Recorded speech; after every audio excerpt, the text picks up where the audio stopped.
नमस्कार। मैं हूं आपका दोस्त खबरी काका और आप देख रहे हैं मेरा यूट्यूब चैनल खबरी काका। आज की स्टोरी में मैं आपको बताने जा रहा हूं कि बलिया शहर को भृगु नगरी बलिया क्यों कहा जाता है। दोस्तों, पद्म पुराण के उपसंहार खंड के अनुसार मद्रांचल पर्वत पर यज्ञ हो रहा था। इस यज्ञ में एक से एक सिद्ध ऋषि मुनि इकट्ठा हुए थे। एक बात पर उन सब में बहस होने लगा। बात यह थी कि ब्रह्मा, विष्णु और महेश में सर्वश्रेष्ठ कौन है। सबने एक से एक तथ्य प्रस्तुत किए, लेकिन जब कोई भी निष्कर्ष नहीं निकला तब यह तय हुआ कि त्रिदेवों की परीक्षा लेकर यह ज्ञात किया जाए कि तीनों देवों में सर्वश्रेष्ठ कौन है। इस कार्य के लिए महर्षि भृगु को निर्णायक चुना गया। महर्षि भृगु सबसे पहले भगवान शंकर की परीक्षा लेने के लिए कैलाश पर्वत पहुंच गए। वहां भगवान भोलेनाथ अपनी पत्नी पार्वती के साथ विहार कर रहे थे। वहां पर पहरा दे रहे शिवगणों ने महर्षि भृगु को भोलेनाथ से मिलने नहीं दिया और अपमानित करके कैलाश से भगा दिए। महर्षि भृगु का स्वभाव अत्यंत ही उग्र था।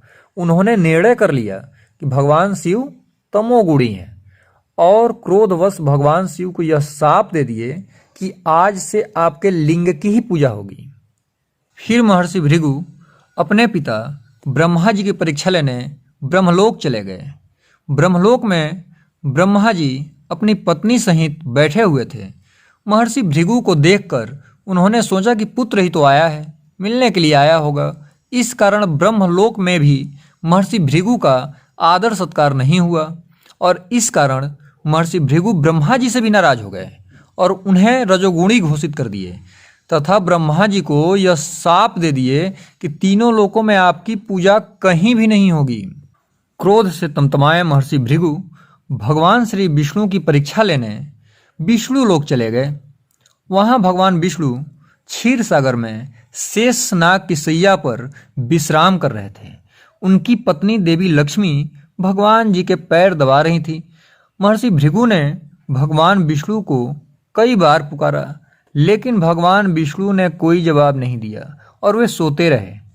इसे अपना अपमान समझकर महर्षि भृगु क्रोधित हो उठे और भगवान विष्णु की छाती पर अपने पैर से जोरदार प्रहार कर दिया।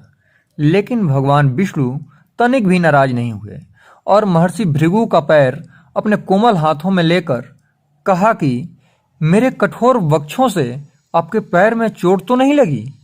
भगवान विष्णु के इस मधुर व्यवहार से महर्षि भृगु अत्यंत प्रसन्न हो गए और उन्होंने भगवान विष्णु को देवताओं में सर्वश्रेष्ठ घोषित कर दिया। लेकिन महर्षि के परीक्षा लेने के इस ढंग से मरीचि ऋषि नाराज हो गए। महर्षि भृगु को मरीचि ऋषि ने कहा कि आपने भगवान के छाती पर लात मारकर महापाप कर दिया है। इस पाप से मुक्ति के लिए आपको प्रायश्चित करना पड़ेगा। मरीचि ऋषि ने महर्षि भृगु को प्रायश्चित करने के लिए धर्मारण्य में तपस्या करके दोष मुक्त होने के लिए बलिया के गंगा तट पर जाने का आदेश दिया। इस प्रकार महर्षि भृगु अपनी पत्नी पौलमी को लेकर बलिया आ गए। यहाँ पर उन्होंने गुरुकुल खोला। उस समय बलिया के लोग खेती करना नहीं जानते थे। बलिया के लोगों को खेती करने के लिए जंगल साफ कराकर खेती करना महर्षि भृगु ने सिखाया। महर्षि भृगु बलिया के लोगों को शिक्षित बनाए। यहीं रहकर महर्षि भृगु ने ज्योतिष के महान ग्रंथ भृगु संहिता की रचना की।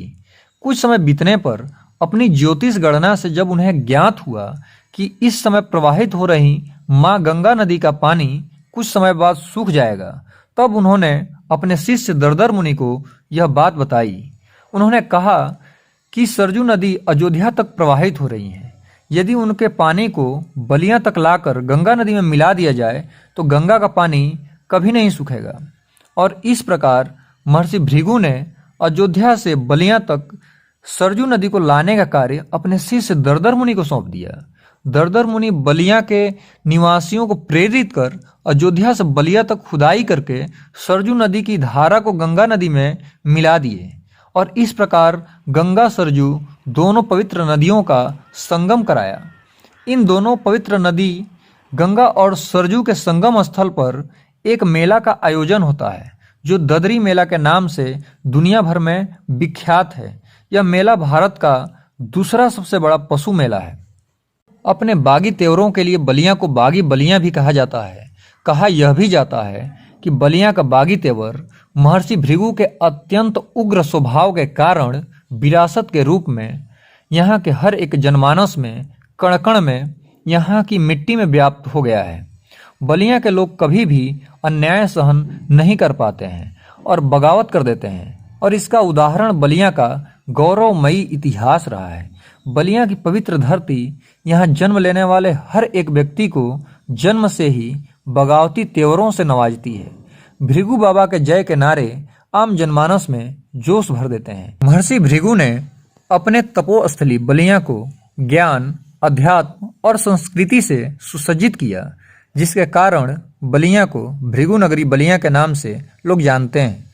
बलिया से जुड़े और भी विषयों पर मैं वीडियो बनाता रहूँगा, इसलिए आप मेरे चैनल को सब्सक्राइब जरूर कर लें, जिससे मेरी वीडियो आप तक आसानी से पहुंच जाएगी। दोस्तों, कैसी लगी आज की हमारी यह स्टोरी कमेंट कर जरूर बताएं। धन्यवाद।